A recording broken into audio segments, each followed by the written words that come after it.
অনেক দিন পর তোমাদের সাথে একটু বসে কথা বলার ইচ্ছে হলো।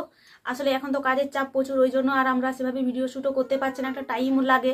হ্যাঁ, আর বাড়িতে ছোট বাচ্চা আছে, ও সারাদিন যত বড় হচ্ছে তত বদমাশি হচ্ছে, ওকে নিয়ে সারাদিন থাকতে হচ্ছে। আর মাঠে এখন চাষের কাজ তো চলছেই, আলু আর এদিকে ধানের কাজ। তো ওই জন্য আজকে তো একটু বসেছি সময় নিয়ে। আর আমাদের এদিকে বৃষ্টি আরম্ভ হয়ে গেছে, বৃষ্টি হচ্ছে। তো বাড়িতে তো সেরকম কোনো কাজকর্ম নেই বৃষ্টির মধ্যে, ওই জন্য ভাবলাম যে কিছুগুলো ভিডিও শ্যুট করে নিই। আর তোমাদের সাথেও অনেকদিন কথা হয়নি বসে, তো ভাবলাম একটু কিছু শেয়ার করি। তো চলো বেশি বকবক আর করছি না, আজকের একটি নতুন ভিডিওতে তোমাদের সবাইকে ওয়েলকাম। আর চ্যানেলে যারা নতুন আছে অবশ্যই চ্যানেলটিকে সাবস্ক্রাইব করো। আমাদেরকে কিছু শেয়ার করার আছে, তো তোমরা সবাই তোমাদের মতামতগুলো যারা অন্তত ভিডিওগুলো দেখবে কিংবা দেখছো অবশ্যই কমেন্টগুলো আমাকে করবে। আর তোমাদের কমেন্ট অত্যন্তই প্রয়োজন, আমাদের খুবই দরকারি কাজে লাগবে আমার মনে হয়। তো আমরা তো তোমাদেরকে বলবোই কি, আর তোমরা অবশ্যই অবশ্যই দয়া করে সবাই আমাকে কমেন্ট করে তোমাদের মতামতটা অবশ্যই শেয়ার করবে।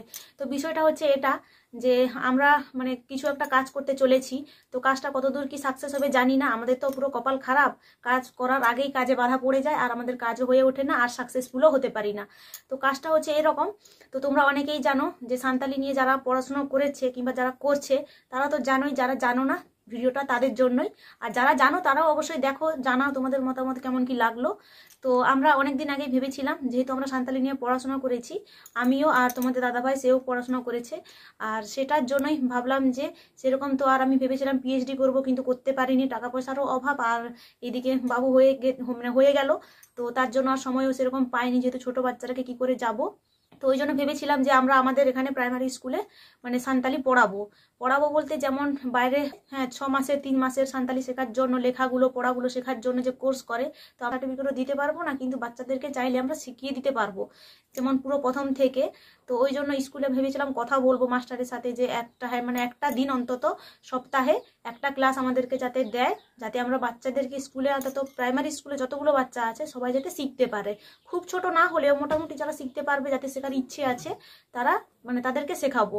তো কথা তো এরকম আমরা দুজনই আলোচনা করেছিলাম, ভেবেও ছিলাম যে এরকম কিছু করব, কিন্তু আর করা হয়ে ওঠেনি। তারপরে একটা ব্যাপার হচ্ছে, বাবু অনেক ছোট আছে, ওকে ছেড়ে যেতেও পারবো না, কিংবা যদিও বা যেতে পারতাম তারপর সময়ের অভাবে এরকম হয়ে গেছে আর কি, যে যেতে পারিনি। তো চিন্তাধারাটা আমাদের আগে থেকেই ছিল। তো তার মাঝে আরেকটা অফারও চলে এসেছিল আমাদের কাছে, এসেছিল বলবো না, এসেছে, যে এরকম একটা সংস্থা থেকে যে দাদারা আছেন ওনারা আমাদের সাথে যোগাযোগ করে, আর যোগাযোগ করে ওনারা বলেন যে তোমরা কি এরকম কোনো বাচ্চাদেরকে পড়াতে চাও। তখন আমরা তো ভেবেছিলাম যে আমরা তো আগে থেকে ভেবেছিলাম এরকম পড়াবো, কিন্তু হয়ে ওঠেনি। যখন তারা বলছে যে ফ্রিতে সবকিছু ওদেরকে দেবে, খাতা থেকে পেন থেকে বই থেকে সব কিছু, তো ওই জন্য ভাবলাম যে তাহলে পড়ানোই যাক, অসুবিধা কি। আর আমরা যদি স্কুলে ওদেরকে পড়াতাম, ওদের যাবতীয় যা কিছু আছে ওতেই তাদের শেখা হয়ে যেত, শুধু কি বইয়ের একটু অভাব ছিল। কারণ যতই তুমি ওদের খাতা পেনে যতই লিখে দাও, একটু বই থাকলে সুবিধা হতো ওদের পড়তে। আর প্রত্যেকটা বাচ্চাকে একটা অন্তত প্রাইমারি স্কুলে আমাদের এখানে 30টা থেকেও বেশি বাচ্চা আছে, এবার ওদের প্রত্যেককে বই দিতে হলে তো একটা খরচা আছে। আর তোমরা তো জানো আমরা কিছুই করি না, শুধু টিউশনটাই পড়ে, আর সেরকম কিছু করি না, সেই টাকায় আমাদের চলে যায়। কিন্তু সেই টাকার মধ্যে কি আর বাচ্চাদেরকে বই কিনে দেওয়া সম্ভব নয়। তো তার জন্য আমরা এগাইনি কাজে। তো ভেবেছিলাম যদি কোনোদিন সেরকম কাজে যাই, জায়গায় যাই, তাহলে সেই কাজটা আবার শুরু করব। তো সেটা তো হয়ে ওঠেনি, কিন্তু যখন আমরা অফারটা পেলাম, দাদাটা যখন বলল যে এরকম ওদেরকে এগুলো দেবে, তো আমরা কিছুগুলো বাচ্চাকে জোগাড় করলাম, জোগাড় তো করেছি, এবার কাজটা এখনো শুরু হয়নি। তো ওই দাদারা কথা দিয়েছে আসবে, দেখি ওরা কবে আসছে। তো তার আগেই আমরা এই কাজটা শুরু করতে চাই। আর বাচ্চাদের মধ্যে একটা ইচ্ছে থাকাটাও দরকার। আর তারপরে একটা বড় কথা হচ্ছে যে তুমি যে বাড়িতে বাড়িতে গিয়ে বাচ্চাদেরকে বোঝাবে কিংবা তার গার্ডিয়ানকে বলবে যে ওকে পাঠাও, ও শিখবে, অনেক গার্ডিয়ান রাজি হচ্ছে, অনেক গার্ডিয়ান রাজি হচ্ছে না। কারণ ওরা এমনিতেই বাংলা মিডিয়ামে যে পড়ছে তাতেই টিউশনে দেয় না ওদেরকে পড়তে, পাঠায় না টিউশনে, তো টাকা পয়সার অভাবে হোক কিংবা অন্য কিছুর অভাবে হোক। তো তার মধ্যে তুমি যদি আবার তাকে বলো যে আমি অলচিকি শেখাবো, তুমি এসো আমার কাছে পড়তে, সে কি আসবে না।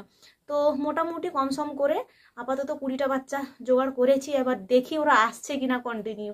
তো এটাই তোমাদের সাথে শেয়ার করার ছিল। তো এই কাজটাতে আমরা নেমেছি, দেখি কতটা কি সাকসেস হতে পারছি।